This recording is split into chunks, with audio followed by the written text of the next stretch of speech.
رشتوں میں محبت کیسے پیدا کریں؟ نمبر 1، ایک دوسرے کو سلام کریں، ان سے ملاقات کرنے جائیں، ان کے پاس بیٹھنے اٹھنے کا معمول بنائیں، ان سے بات چیت کریں، ان کے ساتھ لطف و مہربانی سے پیش آئیں، ایک دوسرے کو ہدیہ تحفہ دیا کریں، اگر وہ دعوت دیں تو قبول کریں، اگر وہ مہمان بن کر آئیں تو ان کی ضیافت کریں، انہیں اپنی دعاؤں میں یاد رکھیں، بڑے ہوں تو ان کی عزت کریں، چھوٹے ہوں تو ان پر شفقت کریں، ان کی خوشی و غم میں شریک ہوں،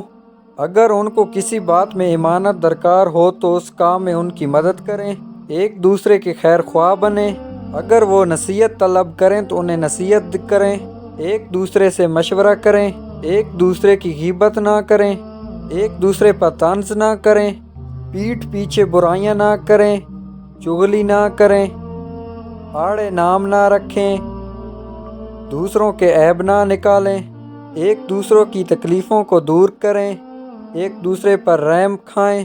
دوسروں کو تکلیف دے کر مزے نہ اٹھائیں، ناجائز مسابقت نہ کریں، مسابقت کر کے کسی کو گرانا بری بات ہے، اس سے ناشکری اور تحقیر کے جذبات پیدا ہوتے ہیں، نیکیوں میں سبقت اور تنافس جائز ہے جبکہ اس کی آڑ میں تکبر، ریاکاری اور تحقیر کار فرما نہ ہو، طمع، لالچ اور حرص سے بچیں، ایثار قربانی کا جذبہ رکھیں، اپنے سے زیادہ آگے والے کا خیال رکھیں، مذاق میں کسی کو تکلیف نہ دیں، نفع بخش بننے کی کوشش نہ کریں، احترام سے بات کریں، بات کرتے وقت سخت لہجے سے بچیں، غائبانہ اچھا ذکر کریں، غصے کو کنٹرول میں رکھیں، انتقام کی عادت سے بچیں، کسی کو حقیر نہ سمجھیں، اللہ کے بعد ایک دوسرے کا بھی شکر ادا کریں، اگر بیمار ہوں تو عبادت کو جائیں، اگر کسی کا انتقال ہو جائے تو جنازے میں شرکت کریں۔